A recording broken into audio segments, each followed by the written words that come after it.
night and through bad weather conditions. Here's more about IQPS and their mission. The future begins in Kyushu. 1 meter ground resolution. Observe cars, ships, and other moving objects. World's first under 100 kilograms small SAR satellite.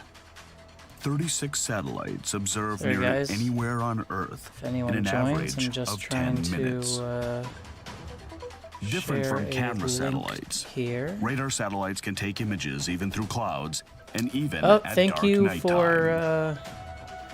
thank you for tuning in there. Looks like we've got a few viewers anyway. Revolutionary Earth observation data opens up an exciting I'm just trying to new find a world. link to the stream here so I can post it on Twitter and a few In other the event places. of a disaster, QPS SAR satellites, which can observe irrespective of weather and time, are able to rapidly grasp the damage status and identify passable Hey roads. Peter, hey Honey Straccoon. Also, utilizing unique features of the radar. Hey Francisco, thank you. QPS Always show up, of always reliable here. Such as roads and railways down sorry, to a few I'm just millimeters. gonna And see if I can pre-screen pull up my locations own where channel to accidents get or the link here. I malfunctions know may occur. it's probably not the High-frequency observation way of enables doing visualization and stationary observation of moving objects, such as cars, ships, and planes.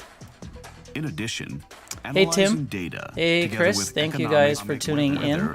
I am hoping that Vince will be joining me shortly, although it is very early for him, and I understand he's on his way to where he streams. Frequently update 3D maps.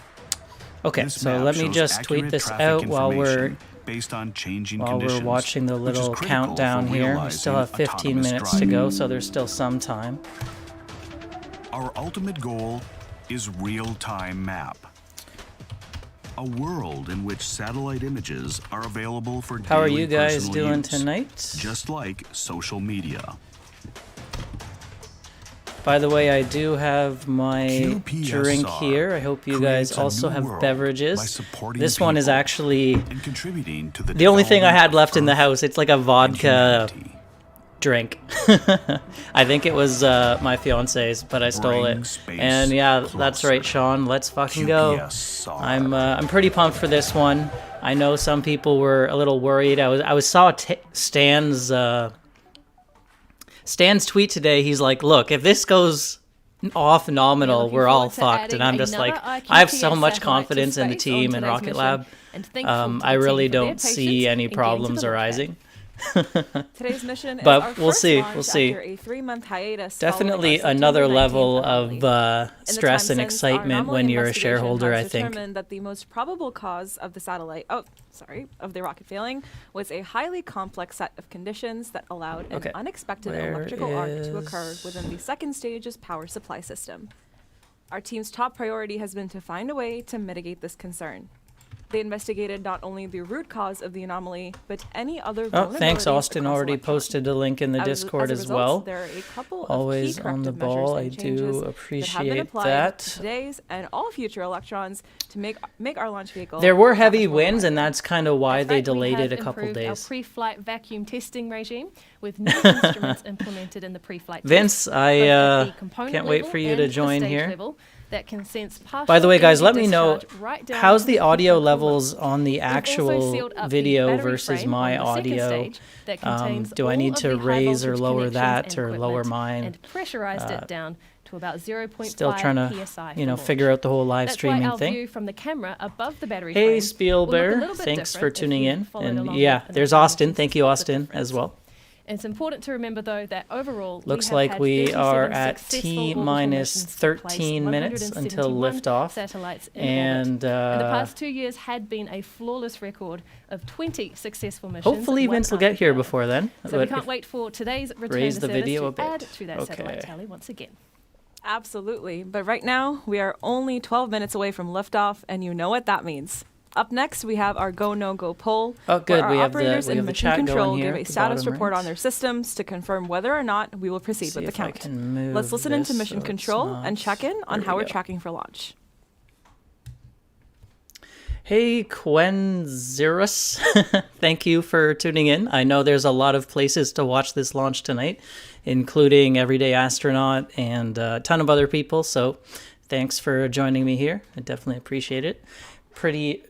This may not be the biggest stream, but I'd like to think we are the most excited stream. So let's go, guys.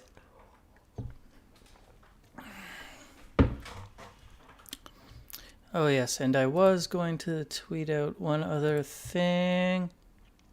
Yeah, very nice day for us shareholders. I think, a lot of that is probably due to Jerome Powell being a little benevolent and talking about interest rate cuts in 2024. I think he said 3 cuts, which would be very much appreciated. And, yeah, a lot of... okay, Sean. Yeah, and a lot of... small cap stocks, growth stocks that are not yet profitable really moved up, and Rocket Lab was definitely one of those. Very nice to see pushing up towards the 5s again. And all stations LD on mission. Just a reminder that we've entered a hold at T-minus 12 minutes. Oh. Just working on bringing a couple final values within bounds, and we will be resuming the count shortly. So they're just saying they have a hold here at T-minus 12 minutes. There's a few values out of bounds. Yeah, we are, Francisco. I don't know what values are out of bounds, but hopefully they can get that sorted out. Clearly I've been tweeting too much because I can't find this thread to reply to with my link.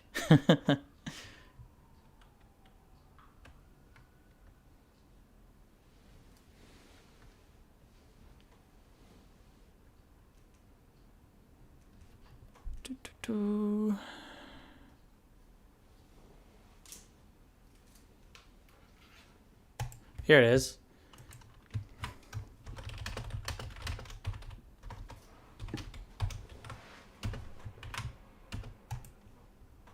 Yeah, luckily Rocket Lab has decided to wait for you, Vince. So From Mission Control, you might have heard there that they called out for a hold in the launch countdown.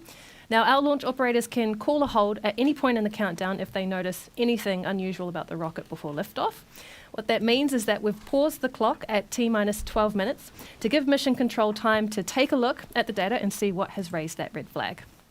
Stay with us on the broadcast, though, as we'll keep up the comms channel to Mission Control up, so with that we can listen out for some updates. So it does sound like it's something with the rocket. It's not, high winds in the upper atmosphere or something like that. Or, sometimes we see a violation in the range if there's like a boat in the ocean, downrange of where the rocket's going. It doesn't seem like anything like that in this case. Yeah, that's right, Tim. What are you drinking tonight?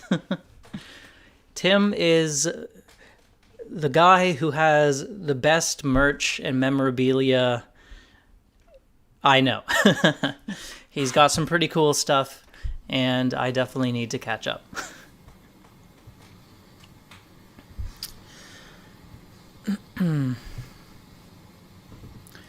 How are you guys doing tonight? Anyone add shares recently or sell, or how are you feeling? Just mostly holding for the long term? 5 hours ago. Yeah, well, I guess that's the time difference maybe. What time is it for you, Chris? Aren't you like UK? Miller Lite. Yeah, solid.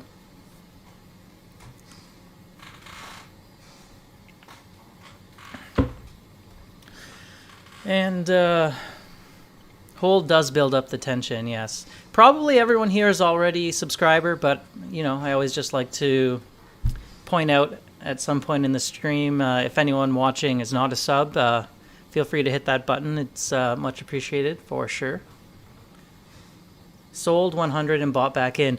Funny story, and maybe I should make a video on this, but she's actually downstairs right now. She can probably hear me, but my fiance has probably done better than me on Rocket Lab lately because she has she's bought and sold it a few times. Basically, she bought it because I kind of tell her when I think it's super cheap.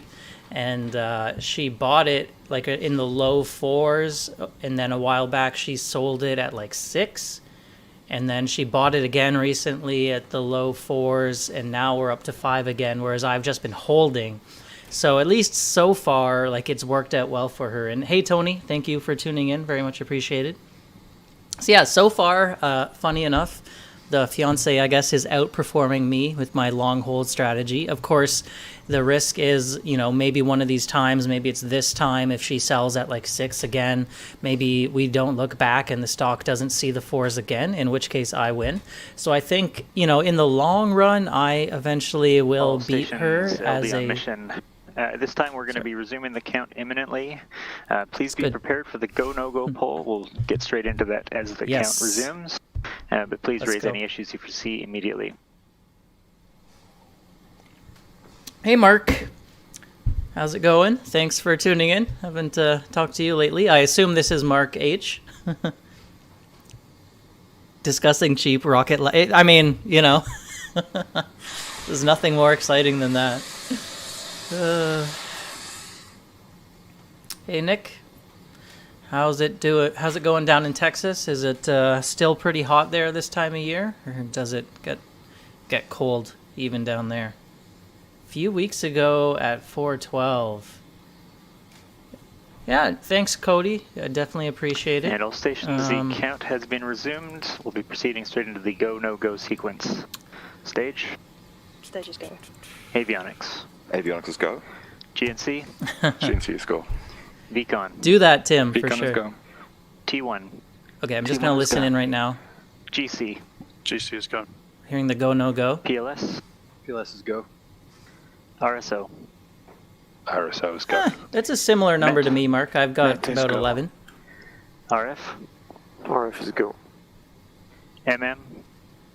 MM is go. Let's go. LD Shadow. Hey, Mohammed, LD thank you Shadow's for go. watching. I hope LD everything's going well LD for you Sub is go. down in Egypt. Okay, all stations, the go, no Peter go Beck sequence is is complete. definitely the We are real deal. T-minus 11 minutes and 8 Looks seconds. like we are counting. go. And we are go for terminal count at T-minus 10 minutes. And from this time, the 3-word hold procedure is in effect. Okay. Great. Thank you, Vince. I haven't used this streaming method before, so I hope it works out well. Reporting I Electron know systems you and the have IQPS a payload different on website. board It's are probably confirmed actually healthy better. and good to go for an on-time launch. The range is ready to Looking support. in. The weather continues to look good for liftoff at 5:05 local time or 4:05 a.m. UTC.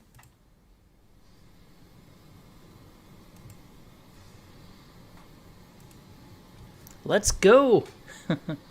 10 minutes. I really hope Vince shows up here. I would feel bad if it didn't work.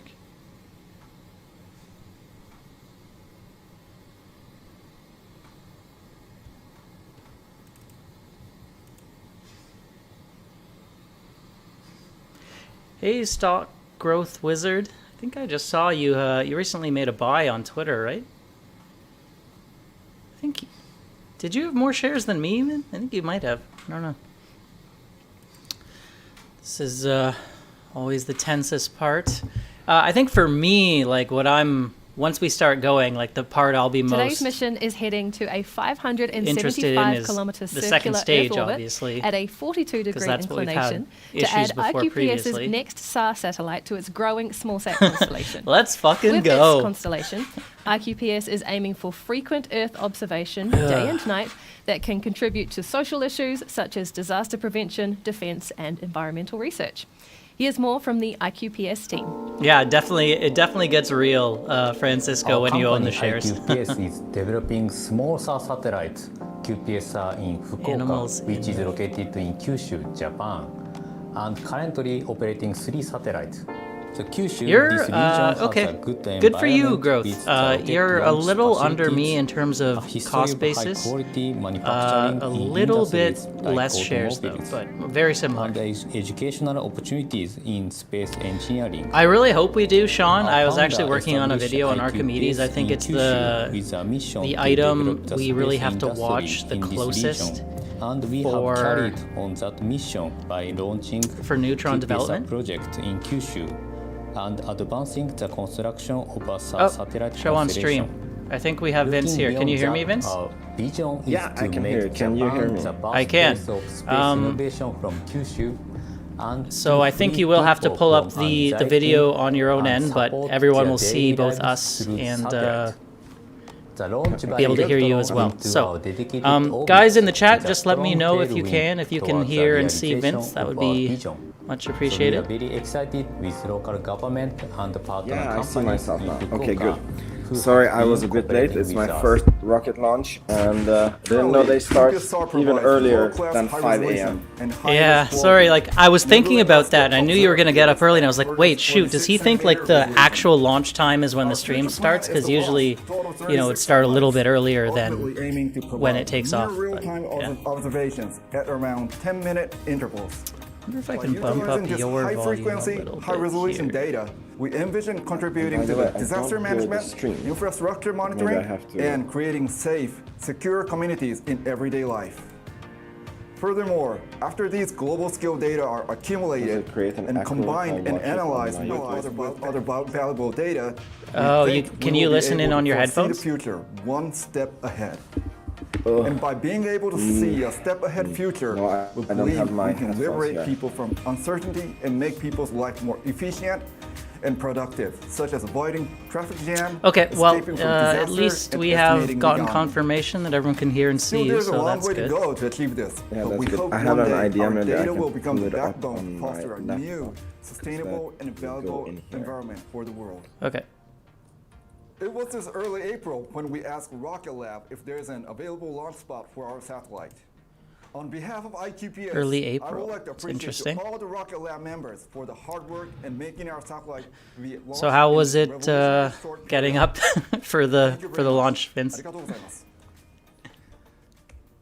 was not easy, and my wife thinks I'm crazy. We're thrilled to be launching IQPS on the Electron's 40-second mission today. Now this mission is our 10th yeah, I bet. So far, making 2020. So I guess you must be on a pretty good gain right now, eh? As we wait for liftoff, let's take a closer My video's lagging. Yeah, Electron launches. It's super nice. So now I managed to get volume. Does it come through in the stream? No, it seems fine. Awesome. Good. So now we're good. I think so. Although Francisco says we might be lagging, but Austin says it looks good, so hopefully it's good. There's not much I can do about it at this point, but yeah. We've launched 409 Rutherford engines to space. Why not? We are a few seconds behind. Yeah, that kind of makes sense if we're restreaming. There's not much I can do about the few seconds, but no spoilers, guys. So if you see something happen, wait a second before letting me know. How many launches have you watched before, Vince?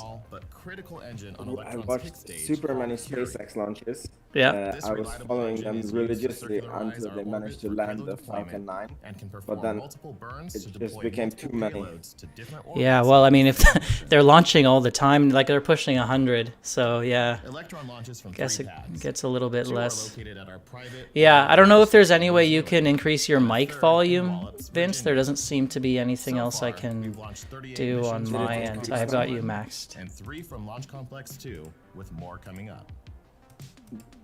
It takes Electron roughly 9 minutes to go from liftoff to orbit, reaching speeds maybe of a little bit. 27,000 kilometers per hour along the way. At liftoff, try it now. Can you say something now? 13,000 kilograms. And around okay, how is my mic now? I think that's a little better. Yeah. Okay, good. I can also move it closer here. Satellites have been successfully deployed to orbit by Electron. So have you had a coffee yet or anything? Between 500 and 1200 no, not yet. But I grabbed food on the way. So okay. Behind it all stands a dedicated team of hundreds of engineers. Hey Blake, thanks for tuning in with us. Oh, we're at 63 viewers here. It's pretty good. Thanks, everyone. Yeah. And by the way, everyone watching, if you haven't checked out Vince's channel, there is a link down in the description. So I definitely hope you'll head over there and click subscribe, because he's one of the best Rocket Lab tubers. And the weather is looking green for an on-time launch. And so we're under 4 minutes now. At T-minus 2 minutes, the flight computer on Electron will take over the launch countdown. Then at T-minus you know, Blake, sometimes it's funny. We get a successful launch and then the stock drops for some reason. But I think in this scenario, depressurize with the positive interest rate news, like I think we're going higher. What do you think, Vince? Are we going higher after this launch tomorrow? Yeah, I mean, I think the market is generally going to go higher because Santa, Papa Powell came. Yeah.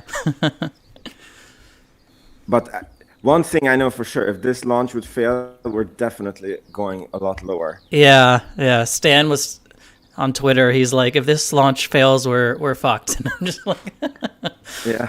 But I think so too. I have a ton of confidence, though. I'm not really worried, to be honest.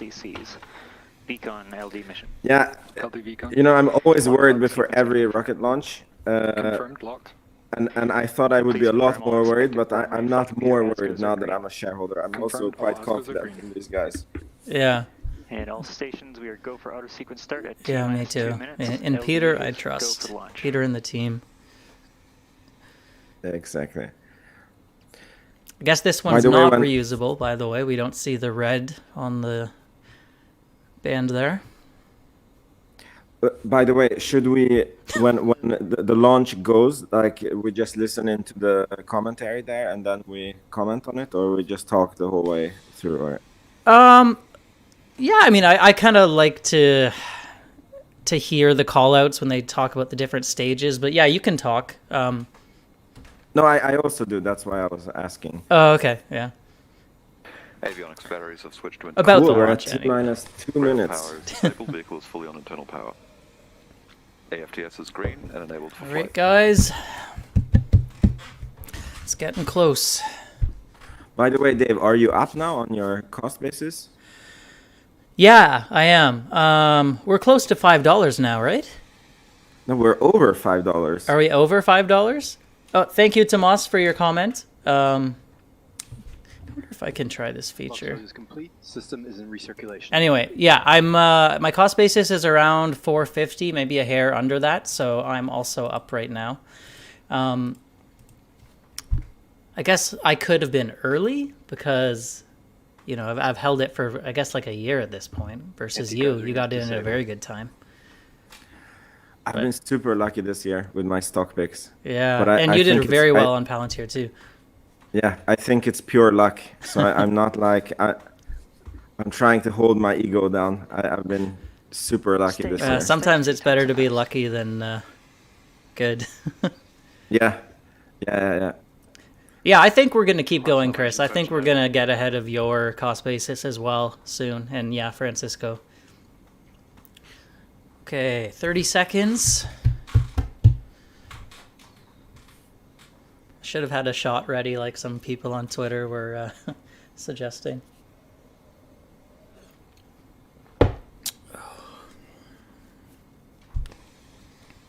T-minus 20 seconds and counting.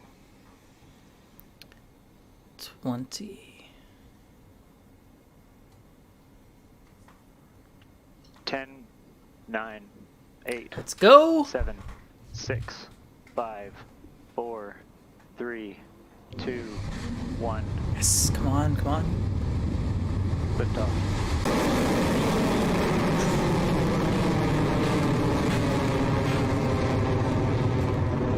It's looking good.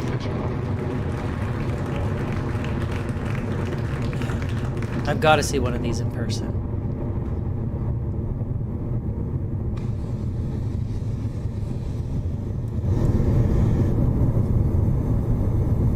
Electron has lifted off from Launch Complex 1 and we are 34 seconds into our flight.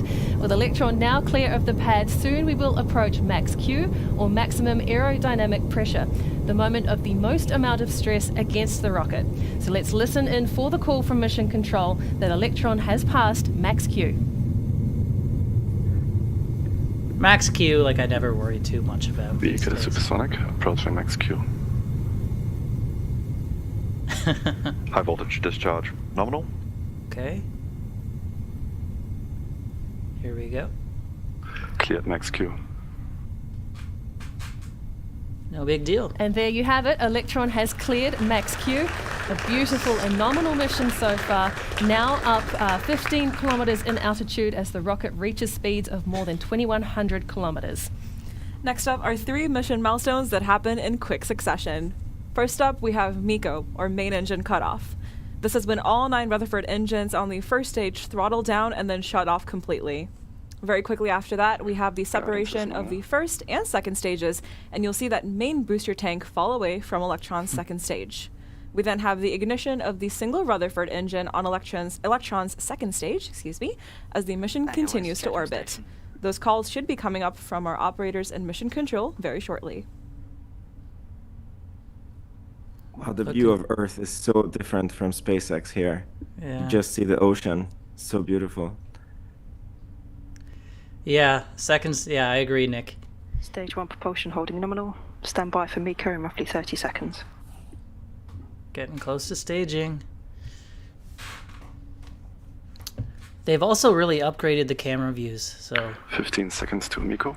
They use Starlink now. Entered burnout detect mode. That'd be funny.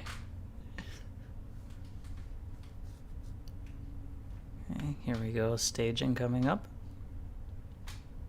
MECO confirmed. MECO. Here we go. Stage separation successful. Stage 2 ignition confirmed.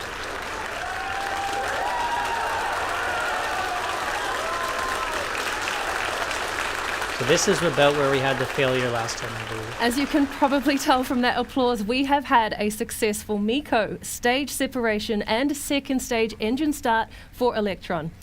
Up next will be the fairing jettison, where the 2 halves of Electron's protective fairing split and fall away from the vehicle to expose IQPS's satellite to space in preparation for payload deployment.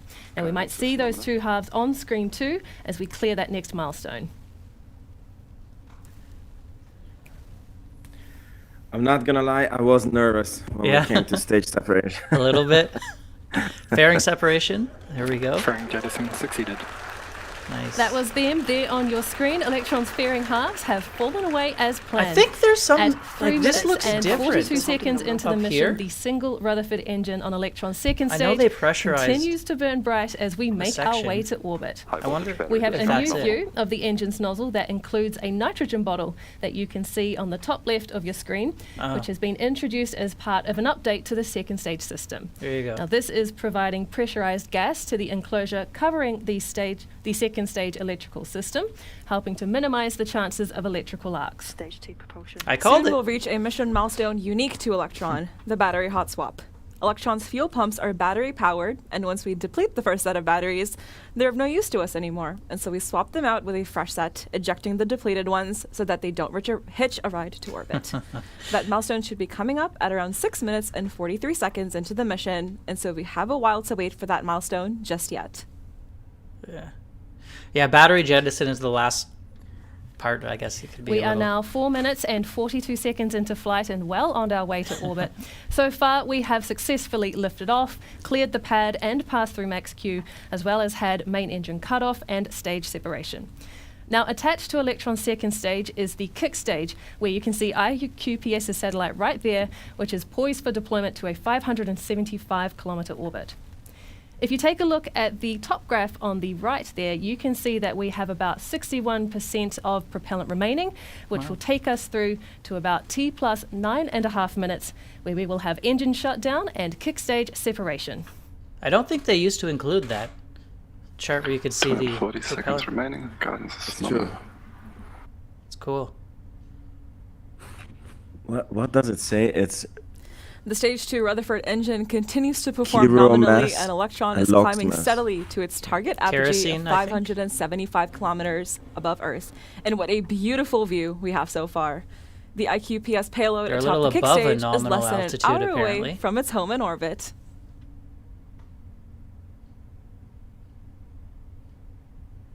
I don't think Tim Ellis is too worried, Stan.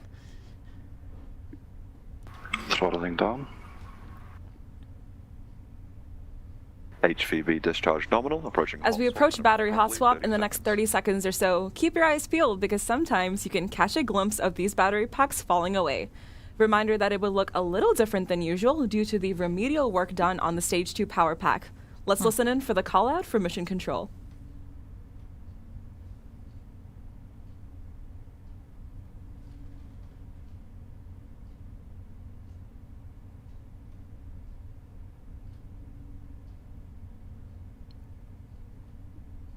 Hot swap successful. Oh, there it is. Yeah. That was the call. That battery hot swap is confirmed and the mission is proceeding as planned. In about 3 minutes, Electron's second stage will experience SECO, or second engine cutoff. Now, much like main engine cutoff, the Stage 2 Rutherford will throttle down before the kick stage separates as it continues on to payload deployment.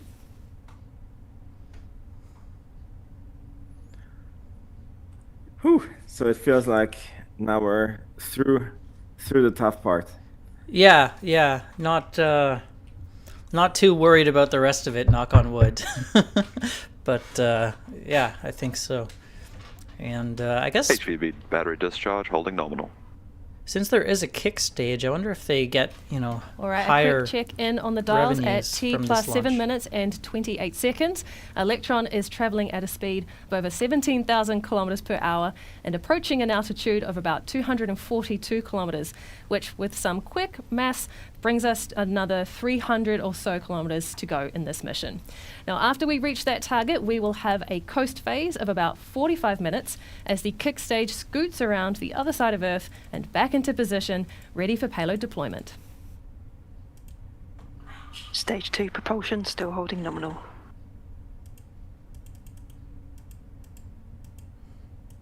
Blake, I didn't The team in Mission Control are closely monitoring the Stage 2 burn as we get closer and closer to SECO, or second engine cutoff. Just a minute to go until that milestone, with Electron and the IQPS payload remaining healthy. Reminder that this version of Rutherford is designed for the vacuum of space. So the glowing nozzle you see on your screen there is much larger than the sea level variant of the engine used on Stage 1. This large nozzle extracts more energy from the exhaust as it expands, increasing the performance of the engine.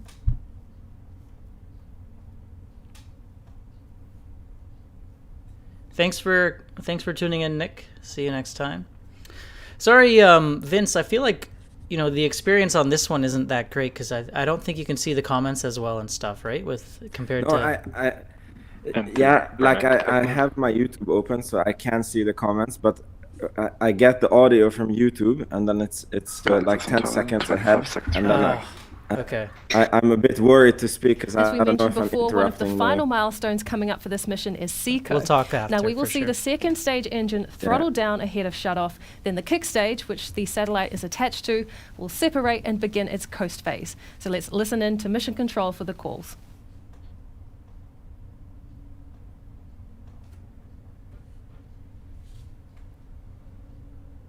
SECO confirmed. Okay. Nominal transfer orbit achieved. And stage 2 separation confirmed. Pretty much 27,000 kilometers per hour. And with that, the Rutherford engine on Electron's second stage has successfully shut down, and Stage 2 and the kick stage have cleanly separated. The kick stage will now enter what we call a coast phase. For the next 45 minutes or so, the kick stage will be in an elliptical orbit around Earth before the Curie engine ignites, raising the kick stage's perigee to put us in a circular orbit. From here, we will deploy IQPS's Tsukuyomi satellite to its destination in orbit. So while we wait for that deployment, we'll take a break on the webcast now and be back with you at around T plus 50 minutes. See you back here soon. Okay, so we are good for... Now this is probably not looking great. Cool, but now we can speak. Yeah, let me turn down this. So what did you think of the launch? Yeah, it was my first Rocket Lab launch that I watched live, and it was very exciting, very good. It feels like it's this usual Peter Beck, you just start, change, go, and everything running smoothly. Yeah, like maybe, I don't know, maybe I'm too complacent, but yeah, I was really not nervous at all for this one. For some reason, I just felt like it was such a freak accident on that last one, and they took care of it. I felt anyway. Yeah, it's funny. I was like, I thought I would be very nervous, and then I wasn't nervous, and then when it was the stage separation, I was like, oh my god, and then I didn't see the the flames come on. Like I saw the engine becoming red, and I was like, oh yes. That was the moment. Yeah. Yeah.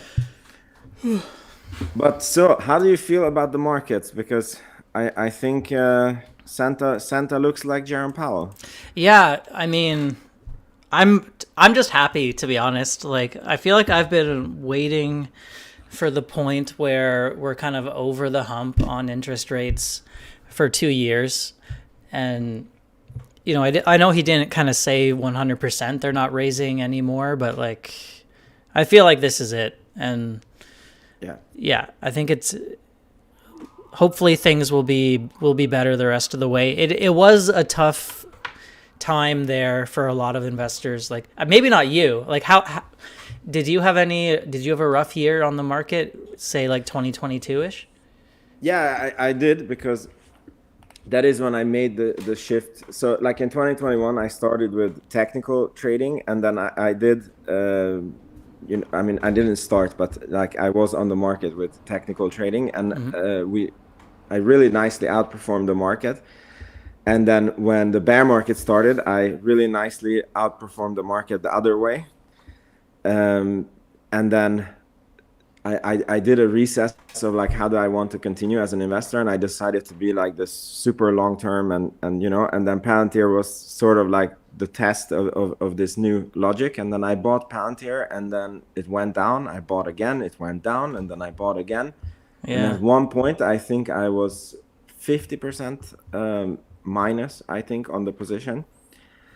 And it was... Wow, 50, yeah, that's... And it was a large position for you too, right? Yeah, it was like basically the whole portfolio into Palantir, Oh, sorry to interrupt here. Stein, this is Vince. He also has an investing channel. He covers Rocket Lab as well as some other stocks.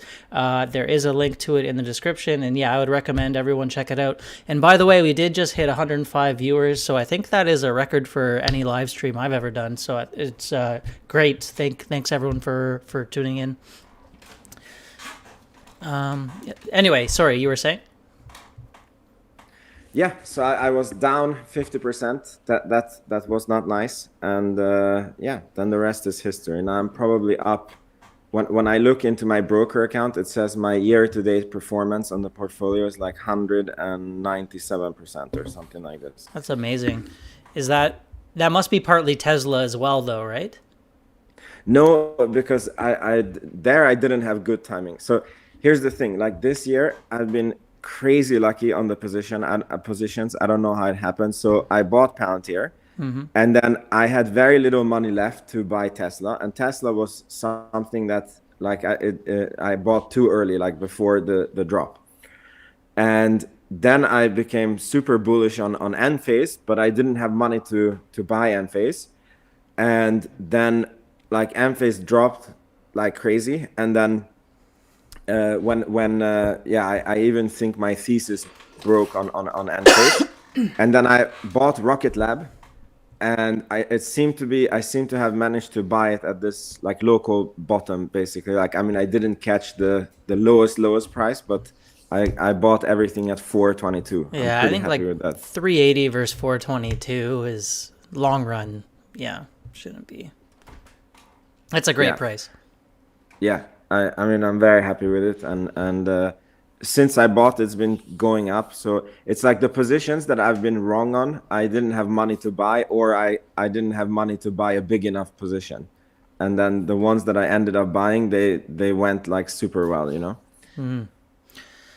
Yeah, I see Spielbar bought during the SPAC at $12, and then the stock went to the stock went to 18 plus. Wow. That was a high valuation at the time. Wow.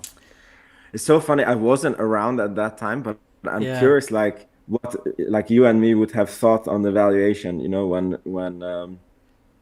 when it was that high. Yeah, it's tough when you love the company, but you kind of have to separate, valuing it from your emotional connection to it. It'd be because obviously they've made so much progress since then. If I was a shareholder back at that time and it was $18 a share, it'd be like some difficult decisions for sure. Yeah, it's the same with Palantir. If I think about it, like it was $40 at one point, and that was like before all of these things that, you know, like they reach profitability, they're going to be included in the S&P 500. And I'm like, if the stock was $40 today, like maybe I would be selling, and that's like today, and they were $40 like what, 2 years ago.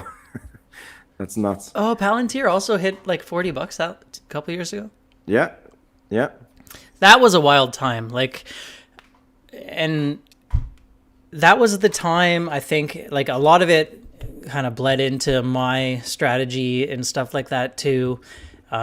But yeah, just because, you know, I think everyone felt kind of rich who was an investor at that time and then started making decisions that were not quite as disciplined. And like, I definitely fell for that as well. So, but I think this has been a good lesson, this period of like raising interest rates, to always keep those fundamentals in mind as well.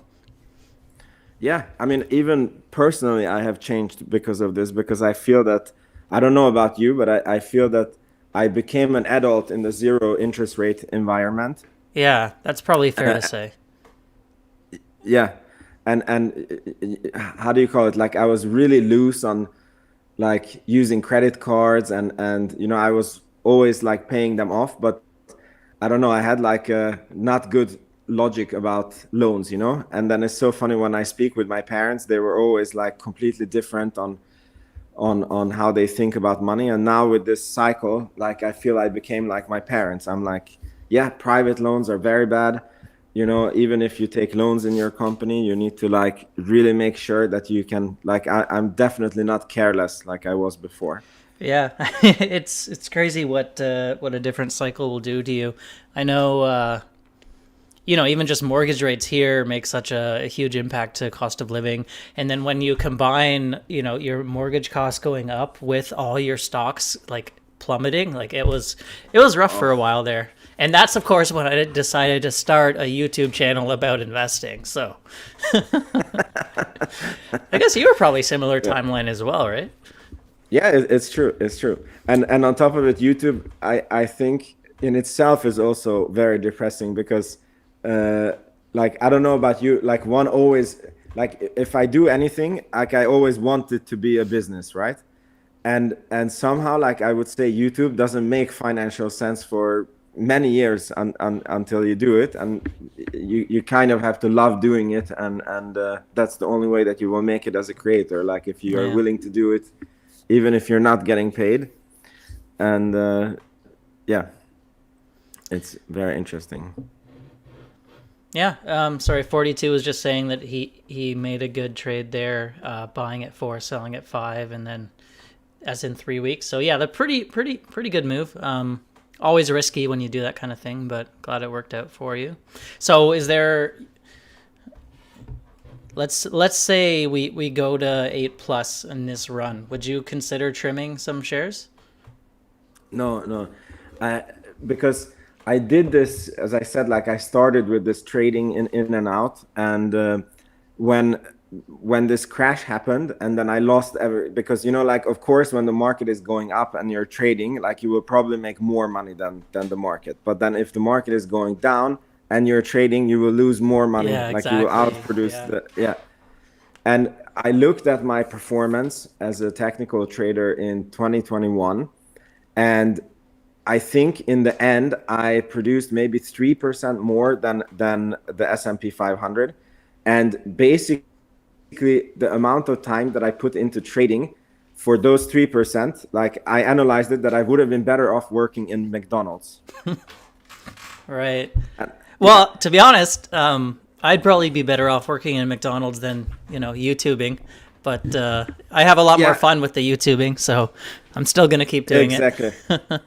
Exactly. It's the same here. Yes, I would have been better off doing anything other than YouTube, basically. Yeah. But I don't know. There's something weird about YouTube. I love the community. I think that it like keeps you on your toes as an investor, because if I was a long-term investor and I didn't do YouTube, I don't know,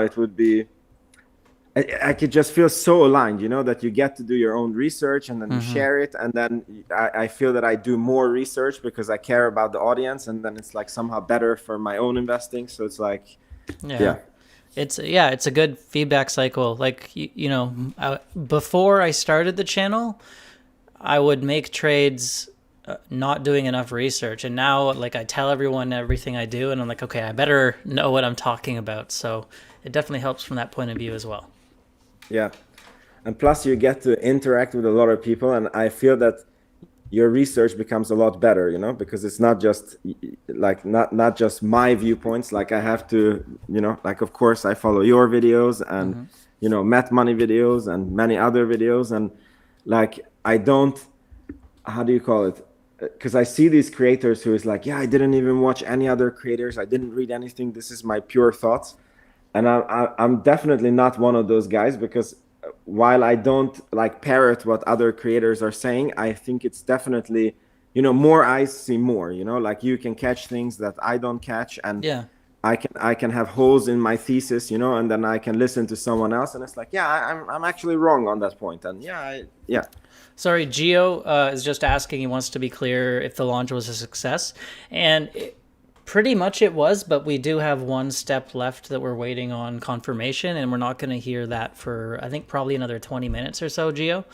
But we are through most of the steps that I think most of us here were worried about when it comes to like stage 2 and all that. So, yeah, we're on the kick stage right now.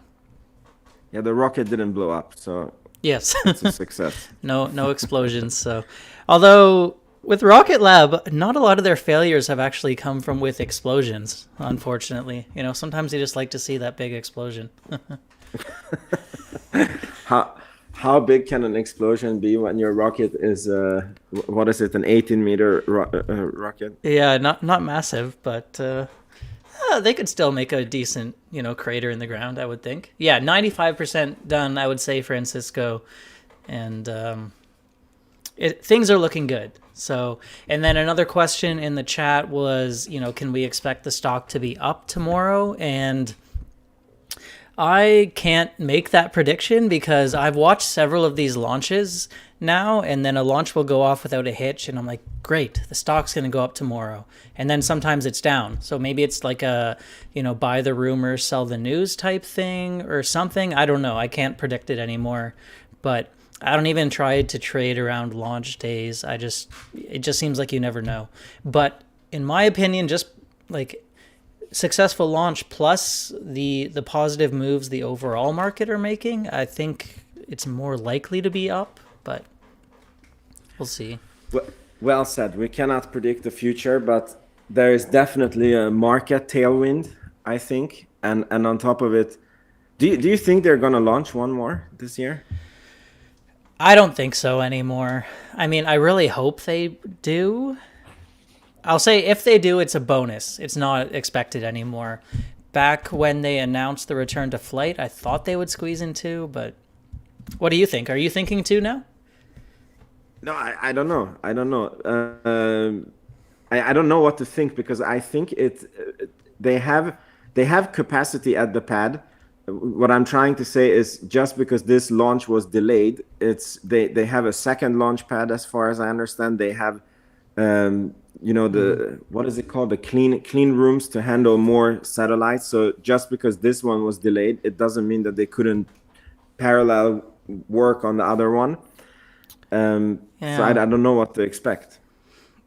Yeah, I don't know what the bottleneck would be, because historically the bottleneck is usually customer readiness and having their satellite ready to go. But you would think in this scenario, with, you know, the downtime from the anomaly, like, customers should be ready to go. So not sure. Yeah. Let me know in the chat, by the way, guys, if anyone out there thinks there'll be a second launch or another launch this year or not. And by the way, Peter Beck did just tweet perfect transfer orbit, so thanks to John for sharing that. It'd be a great New Year's gift to launch 24. Oh, to launch before 24. Yeah, I agree for sure.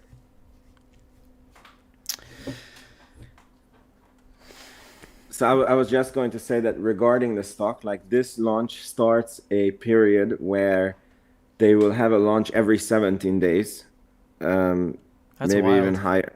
Yeah. And on top of it, like the next quarter is the first 100 million quarter that they're going for. We don't know if they're going to reach it. And then on top of it, we have the market tailwind. So for me, it's hard to see that we are going to have a lower price than what we have. But obviously, we can't predict the future. And yeah. Yeah, I mean, I'm feeling really good about like so many things. Obviously, the launch was great. 22 launches next year, potentially more. I don't know. We'll have to see about that. And then, yeah, the 100 million quarter. The only thing I'm a little worried about is the engine for Neutron. Like, I want to see more updates on that. So I'm working on a video about it right now. But interestingly, like, so Relativity plans to launch in 2026 versus Rocket Lab is hoping to launch end of 2024. That's more of like a stretch goal, I would say. But Relativity has test fired now their engine for that rocket, and Rocket Lab has not yet. So is that something you would be concerned about at all? It's tough to say. I definitely, because I'm not an expert on, like how you assemble a rocket. Yeah, I don't know what to say about it. I feel that they will make an announcement on Neutron either way on if it's on time or if it's delayed. Yeah. I mean, they have still been saying it's still mostly on schedule, so I don't know. There's always so much speculation around these things. And Dynamics always thinks I'm way too worried. Yeah. Every time I mention that they're burning money, Dynamics isn't happy. But he still tunes in, so thank you for that, Dynamics. Yeah, but I mean, look, you're correct, because I also think that the Neutron is such a pivotal thing for Rocket Lab, and I think that where I don't think that this is the case, and I sleep well at night with my Rocket Lab shares, but if they run out of money, developing the Neutron, and they have to raise money with the markets being down, that would be a catastrophe scenario for us as shareholders. And I think that was partially why the stock ran so much in the last few days, because with the financial conditions easing and Papa Powell saying that we are going to be decreasing the interest rates, like this worry is going away, Yeah, that's actually a good point. I didn't think about that, but that's like, even better news for Rocket Lab, really, that if they potentially do need to raise money in a year or so, like we're looking at declining interest rates as opposed to rising interest rates. Yeah, that could be a big plus. Yeah, and as you said, it's a self-fulfilling prophecy with the stock price, that I think that the higher Rocket Lab shares go, the more like optionality they have to raise capital. If I do think that they will need to raise capital after Neutron for a good cause to build out their space infrastructure. Mm-hmm. And they will just have more and more optionality, and it will be easier and easier to do. And I think that was holding the stock down, in my opinion. Yeah, could be. Zach's asking, is Firefly a bigger concern than Relativity? Do you have any thoughts on which one you'd be more worried about as a competitor? I know you did read When the Heavens Went on Sale, and there was a lot about Firefly in there. Yeah, but I think it follows Firefly up to the point that the original owner, like it follows it up to the point where the Russia-Ukraine war breaks out. And basically the first, actually he was the second owner, a Ukrainian guy who was financing the company. He gets kicked out of his own company. Yeah. I'm not too worried about Firefly or Relativity, to be honest. Neither of them. Okay. I mean, I'm keeping an eye on them, but I think space is a very, very tough business, and I think it's going to be tougher and tougher to become a launch provider as time goes on, because yeah, I do think that launch is very commoditized. So I don't think that if you have a satellite, it makes any difference for you if it's Rocket Lab, SpaceX, Relativity, Firefly. Like, you don't care who's launching it. What you care is, what is my risk launching it and how much am I paying, right? Yeah. And I think that once Rocket Lab is cash flow positive, because the only way, for example, I feel that Relativity can compete is that they just lower the price below Rocket Lab and SpaceX to lure away customers. And the only reason why they can do that is because they have the investors to do it. But how long are these investors willing to, basically burn cash? And once they have to raise the price, then I think that the company that has been making rockets for longer and is able to do it profitably is going to win out. Yeah. I mean, it's funny because Relativity probably has the highest valuation. I'd have to double check on Firefly's valuation, and they're the most like only launch focused, and launch is usually like the lowest margin. So yeah, I don't know, but I think Firefly is like 1 point. Let me check. They are a little bit more diversified than Relativity. I think they're working on a few other things. I feel like there was a lander around Firefly, and I know they're working with Northrop Grumman, but yeah. Spielbar was saying before that Chamath being bearish on Rocket Lab makes him super bullish, so that's funny. Kind of agree with that one. Why was Chamath being bearish on Rocket Lab? I'm just well, he was giving a little speech kind of talking up Relativity because he was a early investor in Relativity and still holds the shares, and he basically said everyone except SpaceX, including Rocket Lab, is like incapable of launching reliably, and Relativity is going to be the next to do it. So then a lot of us kind of disagreed with him. Yeah. I mean, the numbers disagree with him. I think so, yeah. So here's a question for you. Do you think the stock can establish a higher base than kind of what we've seen at some point before they turn profitable? Or do we always have that chance of kind of falling back into like the low fours? I mean, look, it's impossible to predict the future, but like, how do you call it? Like, I don't think the valuation of Rocket Lab makes sense when you look at others in the space industry. So I don't understand how Relativity can be 4.2 billion valuation with as a pure space launch provider. And Rocket Lab is only 33% launch. So it's not even an apples to apple to say that, Relativity is 4.2 and Rocket Lab is 2.2, because Rocket Lab is not just a pure launch provider. SpaceX it's like Rocket Lab's 4.2 and then like 1/3 of 1/3 of Rocket Lab's valuation, and then against the full Relativity valuation. Yeah. And then also Firefly is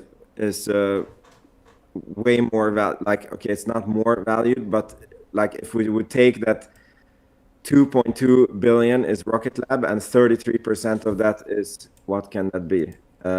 700 million. Like, that's what the launch part of Rocket Lab is valued to. And then Firefly is 1.8 billion. I just checked it up. Then SpaceX is going for a 29 price to sales. Is that what SpaceX's price to sales is right now, eh?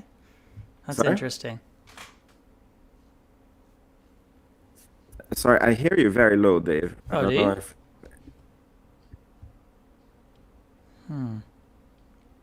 See if I can adjust this at all. Yeah, I don't know if there's anything I can do on my end. Maybe you can... Yeah, I don't know. I can try to turn it up because you were like perfect and then it went low all of a sudden. I don't know. Anyway, sorry. Thank you, Zach, for saying that. He said there's truly no better way to watch the launch party, so that's appreciated. And then Tomas was asking if we have a guess when the first fully reused Electron first stage will fly. I'm thinking it's getting pretty close. So first they're going to use 9 engines on a first stage. I would think that'd be very close, and then maybe not long after that. Do you have any thoughts on that one? No, I don't know. I just think, like intuitively. Matt Money's on there saying, sorry, saying Matt Money to 0. Yeah. So I was going to say that intuitively, like I would think that the body of the rocket is like more resilient than the engines, right? And then it feels like they try to use, like they're going from this viewpoint of like what is the least risk, so they first reused 1 engine and then they're reusing 9 engines and then they're reusing like 9 engines and the rocket body. And like I'm surprised that they're taking, I'm sure they have good engineering reasons, but I would think that the rocket body is just like a carbon mold of, like it should be very easy to and not risky at all to reuse. Yeah, I agree. So I think the engines and some of the other electronics and equipment are probably like the most risky, and then when it comes to like the tanks and the body, that's like what they're least concerned about. So, having already flown 1 engine again, I think it should be very soon. Like, I would say I think it should be Q1 2024, personally. I mean, that would be amazing. And that could be another, catalyst for the stock potentially, or fun live stream at least. Yeah, exactly. I mean, it's interesting because I think that reusability doesn't do as much for Rocket Lab as people think. I think that the cadence does more because the rocket is very, very small. And I think that the cadence in terms of profits and affordability for the Electron does a lot more than the actual reusability of the rocket. What do you think about that? I mean, I do think reusability improves margins, and I kind of built that into a spreadsheet I made a while back. Gosh, it was probably like 8 months ago. I tried to calculate like how much money they would be saving by reuse. And it was significant, but cadence is extremely important. And obviously, the higher cadence, the more money they're saving with reused rockets as well. And hopefully reusing can support a higher cadence because they don't have to build so many from scratch. But definitely reusing a small rocket saves you a little less money than reusing a giant rocket. So yeah, I guess that's probably like just a fact that it's less of a big deal for them versus say a Falcon 9 or something, or a Neutron, but still seems like it's worth it. Although I was interested in, maybe you have thoughts on this. I was listening to a recent conference and there was a bunch of different rocket companies talking, and then Firefly, their Alpha rocket, so it's about 3 times the size of Electron in terms of mass to orbit. And their CFO said that for them, their rocket isn't big enough for reuse to make sense financially, and it's not really worth it. But then I was like, wait a second, Rocket Lab's reusing it like 1/3 the size. So maybe it's a cadence thing. Like they would have to have such a high cadence for it to be worth it. I don't know. Yeah, I mean, look, there's a lot of considerations because also you have development costs, like how much does it cost you to, arrive to the point that you can reuse a rocket. And let's say, I'm just throwing out numbers, but let's say it costs you 150 million R&D, or in R&D costs, sure. And then you save $1 million per launch, and then it would take you over 100 reuse launches to even come to 0. And then maybe sorry, 1 second. I didn't mean to interrupt. I was saying bye to 42 there. He said he had to go. Anyway, continue. Sorry about that, Vince. Yeah, no problem. So like maybe they think that there's more sense in developing a different rocket and spend the R&D on that instead. So there must be such considerations also. Okay. They don't have. Not every company has Peter Beck's frugality. Yeah, for sure. One other question I just wanted to answer from a little before. Lucas was asking, first of all, he said he appreciates our work, and, no problem, Lucas. He said, are we worried at all about the selling that we've seen or another anomaly and failure? So do you have any concerns about another failure happening in the future? I mean, of course, I'm always worried about it. Like, it can happen. It's a rocket company. But I don't know how to say it. It's like any investment you make, you're worried about specific things, right? Mm-hmm. But in generally, I would say I sleep well holding, and now I even sleep better. Actually, I sleep very bad because I'm up at 4 something a.m. Yeah. What do you think about this? Like, honestly, as I was saying before, like, I'm really not worried about Electron at this point. Like, yes, we had that failure. It was such a weird situation. But they fixed it, and clearly, like, we're looking good here. And then actually the stream should probably be coming back pretty soon, just letting us know about that final kick stage. But 22 launches next year, like, that's what I was more worried about, was would the customers be there to grow the cadence, because it had to hit like 20 plus for it to like make sense to me to drive the margins, and just seeing that next year, like, that was the biggest thing I was worried about. So yeah, I'm not too worried about that. And then there were some sales. Adam Spice has been selling regularly, but it's pretty small amounts. And then Peter had that one sale. Yeah, I'm not too worried about either of those either. It caused a nice discount for us. Yeah, it did. It did cause a discount in the stock. That's the danger, I guess, of the short-term trading, is like, who could predict, Peter just decided to sell some shares to fund a charitable organization, like, Yeah.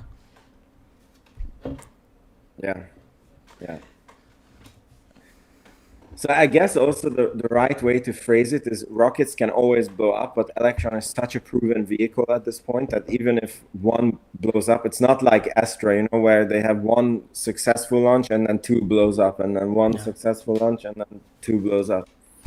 By the way, I don't know how we haven't heard like the official news that Astra's out of business yet. Like, they canceled their earnings call. I don't know. I need to find out what's the latest on them.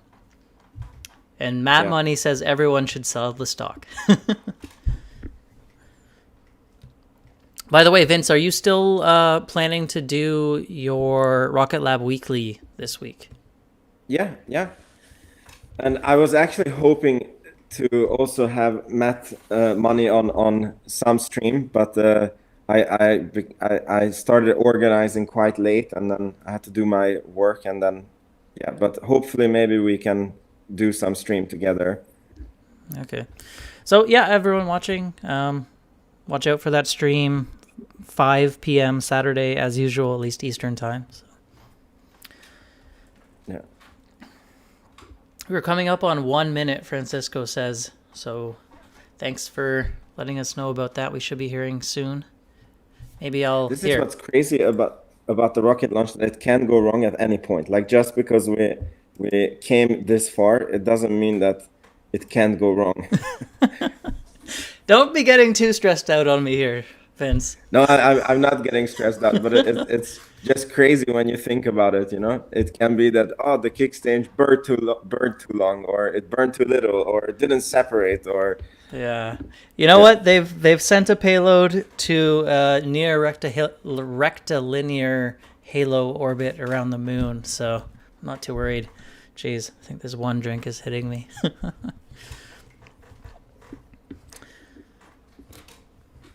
Yeah, that's very impressive. Because the precision that you have to have. I mean, even SpaceX on when they launched. What was it called? Starman and the cherry red Tesla Roadster. Yeah. They missed the intended orbit.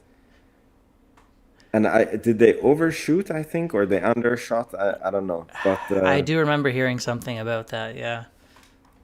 But yeah, I don't know for sure if it was an overshot, but Yeah, it's tough, space. Yeah. By the way, what time is it for you? For me, it is now 11:53, so we're coming up on midnight. Okay. Not quite as bad as the 5:53 a.m. start time for launch, but I guess you have a little more dedication. 4:53. Oh, 4:53. Oof. Yeah. That's right. And I assume do you have to work today, like a regular? Yeah. Okay. Yeah, but I went to sleep earlier, so I still got a good amount of sleep, but yeah, it's still crazy. Well, appreciate you joining. Okay, I'm waiting to hear this. What's tougher, space or YouTube, Austin says. Well, it's probably got to be space, but YouTube is tough too, especially when you're starting out. Yeah, I think if you don't have fun doing YouTube, like, you will never make it. Like, it has to be something that you like, yeah, that you just love doing, and you do it regardless of if people watch you or you get any success. Yeah, I think if you're only like trying to make money off of it, you'll just first year, like, I didn't even get monetized till it was pretty much a year. So yeah, and even if you get monetized, like, I don't know, like, my channel in a good month makes $100. Yeah, it's not, you need to hit the many thousand subscriber number in order to, but I still have fun for other reasons, just meeting people and stuff like that. Yeah. So how was it back when you started your first channel and you had like 7,000? Were you making videos like very regularly? No, that's a regret of mine, that channel was doing the right thing at the right time, because at that time, if you just said Elon Musk on a video, you were getting like 10,000 views, Mm-hmm. And it was it wasn't a stock channel. It was about like electric cars and Tesla, and but I was making maybe one video a week on good months, and sometimes it was like one video every 2 weeks. I did have a video that got like 150,000 views. Oh my gosh! Wow. Yeah, I think my biggest is probably like, I don't know, 6,000 maybe. I'd have to look. Yeah, but it's the niche. Yeah. It's yeah. I think in our niche, it's relatively easy to be known in your, like, to become big in your sphere. It's just the sphere is very small, right? And if we were in the niche of I don't know, like funny videos or prank videos or vlogs, it's like, yes, if you make it, it's like the rewards are insanely amazing, but your chance, there's like 10 million other people trying to make it big. Sorry, I just realized, and Tim can crash at my place in Canada anytime, Austin. I did have the stream muted for a while there because it was just background music, but does anyone know if we heard anything? Like, Francisco, did you hear? I hope I didn't miss a call out. I assume the broadcasters will come back. Yeah, I'm also having the stream open, and I didn't hear anything yet. No? Okay, so I guess we're still waiting, although... Announcement, we lost contact with the kick stage failed. No callouts. Thank you, Francisco, for letting us know. Yeah, I'd be in, Matt was saying he's had some videos above 50K. I'd be interested in hearing his story as well, in terms of how he got going at some point. But... yeah. So, you're also welcome on Rocket Lab Weekly if you want to come on. What's that? I said you're also welcome on Rocket Lab Weekly this week if you want to come on. Yes, I will be at my parents' place, but I might be able to just bring my laptop. I won't have like my normal setup, so it would be much worse in terms of microphone and webcam and all that, but I could potentially do it. Yeah. It's up to you. Yeah, sure. We can try. Do you have any... Sorry, continue. What were you saying? No, I think it's more fun. Like the more of us there are, I think the more fun it is. And I really like the Palantir community. How I don't know if you have checked out Palantir Weekly. It's like a lot of cooperation. Yeah, no problem. There's like a lot of cooperation between the creators there, and I think it somehow makes the overall, like, I don't know, like I feel like it's more a plus point for the community and the stock analysis to do it together than if there is like many separate like people who, because yeah, like it's very rare that you have these communities around stocks, and I think it's usually a good sign for the stock. Seems like historically it has been.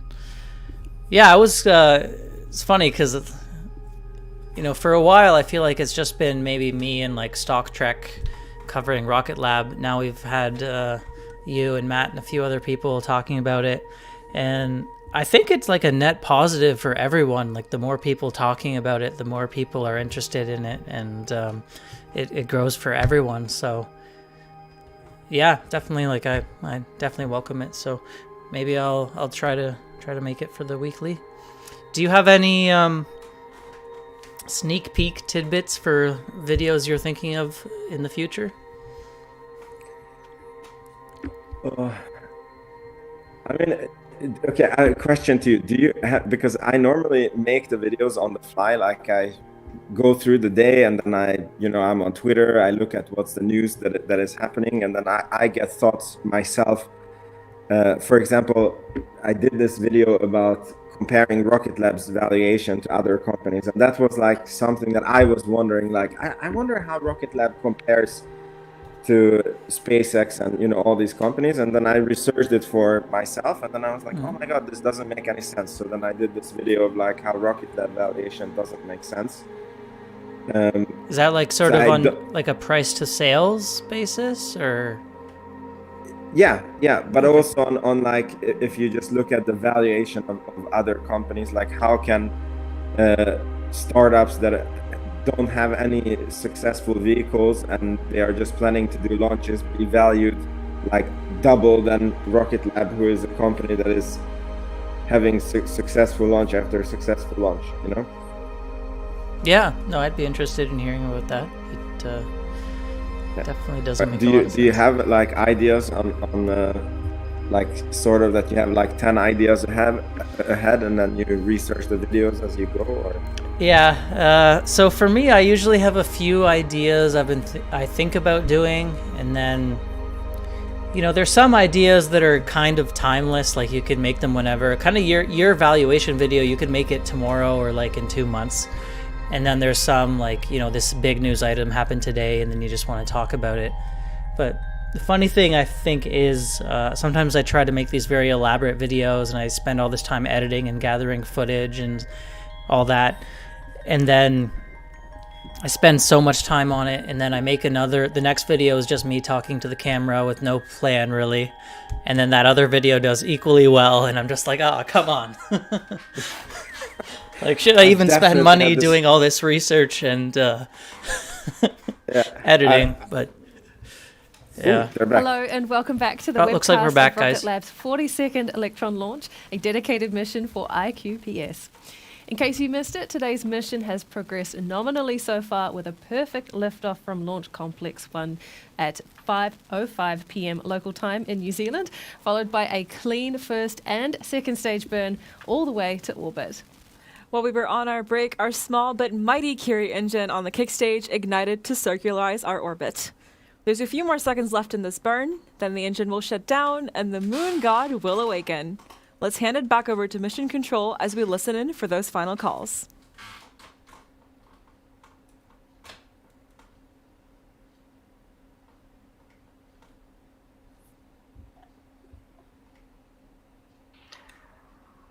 Curie engine cutoff confirmed. Okay. You can't see the video? Oh my gosh. That's confirmation from Mission Control. The Curie engine has shut down. We are about 40 seconds away from payload deployment of the Tsukuyomi satellite, ready to join the other QPS SAR-5 satellite already in orbit. Let's kick it back to Mission Control for confirmation of payload deployment. So Vince, I had us hiding most of the video.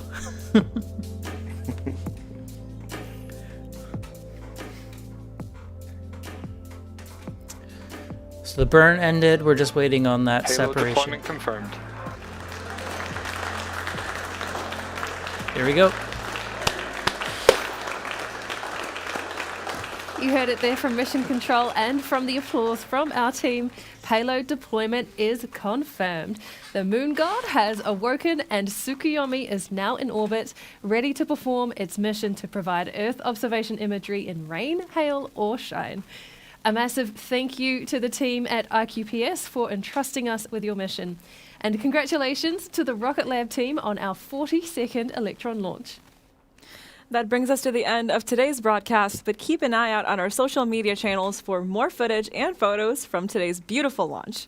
Don't forget that we are always recruiting. If anything you've seen excites you, be sure to check out rocketlabusa.com/careers to find your place in our family. Before we close out, we will leave you with this replay of today's stunning liftoff from Launch Complex 1. As always, this is Rocket Lab Mission Control, signing off. 10, We did it, guys. 9, High five. 8, Back 7, in business. 6. Where 5, did Vince go? 4, 3, 2, 1. Why is Vince gone? He is here. And yes, Austin, it is not the caffeinated option. Matt Money, thank you for the subscribe. Appreciate it.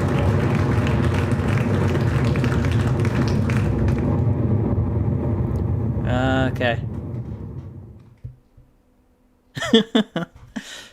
Yeah, we've lost Vince, guys, but let's check out the replay here. Oh, that was it. Okay. So, great success for everyone involved. Unfortunately, we have lost Vince here, but if you did hang around to the end... Sorry, this is probably extremely unprofessional of me. Very much appreciated if you did... Vince, we lost you. It says I've lost you on the collaboration. I don't know. Please do consider hitting that subscribe button if you have not already. It's very much... It went blank when Vince was crying. Yeah, appreciate every subscriber. Thanks, Matt, as well. And also check out Vince's channel, which is in the comments. He is another YouTube creator who does a lot of Rocket Lab stuff and makes some good videos. Sounds like I will probably be on his channel on Saturday around 5 p.m. for a Rocket Lab weekly live show. So check us out on there if you're interested in that one. Should just be the same link that I sent you before, Vince. I think we're pretty much wrapping up, though. Thank you, Austin, Tim, Steinbra, all the guys for tuning in. Oh, Vince is back. We did it. I don't know what happened. I wasn't crying. I was just joking. No, it just went blank. Pounding the table, pounding your keyboard. Really, we do have an interview coming out. Should be any time now in the next few days from Pounding the Table and our friend Nico from Twitter. Was he? I didn't get that. Was he interviewing Peter Beck? That's amazing if that happened. But that's how I understood his message. Yeah, sounds like it was like an impromptu. He just joined like last minute. Apparently, I don't know. What? Vince is back and bullish. We have to get somehow Peter back on.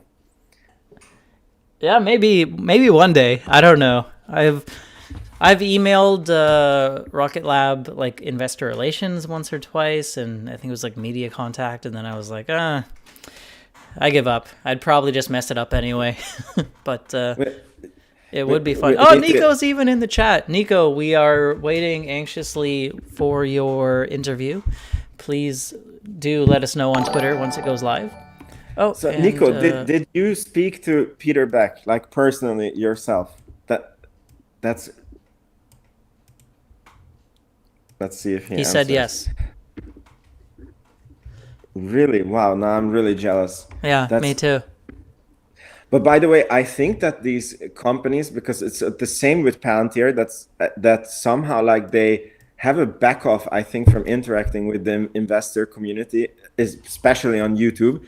And I think it has to do with like that they don't want to be like meme stockish. I don't know. Like sometimes I think about this, that it's maybe not the best look for them if they go, because for example, if they go on Everyday Astronaut channel, it's purely like that. Then they're not like somehow pumping the stock, and it's not like a stock. I mean, I guess I could see that. Yeah. Yeah. I'm trying to say it without making us look bad, because we are not like here to pump the stock, but I think that we are like, it could be cut out and maybe interpreted in a wrong way if they, so I think that they're very careful with who they interact with and how. Do you know, like, has anyone in that Palantir community, because I'm assuming there's some very big channels, have any of them talked to Alex Karp at all, or has that also been kind of... No, and I know that the Palantir, like I've seen some upsets with the like in the Palantir community when Shyam Sankar reacted to, like he's the CTO of Palantir, like the second in highest, and he reacted to some very small channel, and then the Palantir community was like, what the F is happening? Like, how come you're reacting to them and not to us? And it's been like years we have been following you. And But lately, like the last month, actually, or the last 2 months, there started to be people from Palantir, like inside the company, be very active on Twitter and interacting with us. But it's still not the senior management. It's like employees within the company. So yeah, maybe we're just too biased to interview Peter Beck. I don't know. Maybe that's our problem. Yeah, I mean, for him, it's a landmine, right? Because he cannot make, and like if we were interviewing, but the thing is, like, we're not going to grill him on stuff. Well, no, for sure. We'd want some details on, future constellation, maybe, but yeah. Yeah, but what I mean is, like they have all these laws of like how they need to disclose stuff, and they cannot like say stuff that is like moving the markets within like market hours. CAK. So I think that him, because like if you interview him, like tell us about your love about rockets and how does this rocket work and what's your, like that's a different interview, right? But if we would interview him and it's like, what are you doing to like increase your income, and do you have new customers, and like I think it's like it's a potential landmine for him to do such an interview. Yeah, you're probably right, and I do think like he fields a lot of the same questions over and over again, and we watch all of his interviews, so like I don't think we'd give him the same question. We're like, what's next with electron reusability? We're like, we already know what's next, so yeah, we probably would. Yeah. But I don't even know what we would ask him to be like very different from other interviews. It's tough because they can't reveal like certain things. And then we've already listened to, it would be difficult, but I think it would be very interesting. So anyway, I was about to wrap up the stream before you came back. Any last thoughts you'd like to say? No, it was a fantastic launch.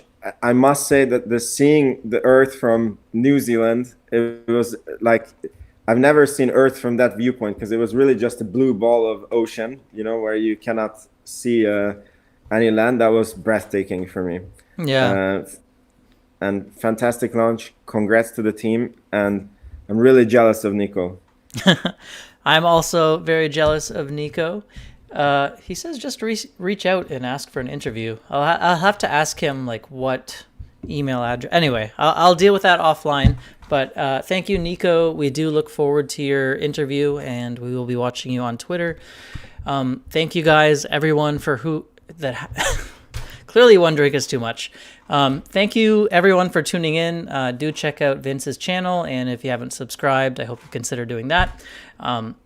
I'll see you in the next video. Thanks for joining, Vince. Bye for now, everyone.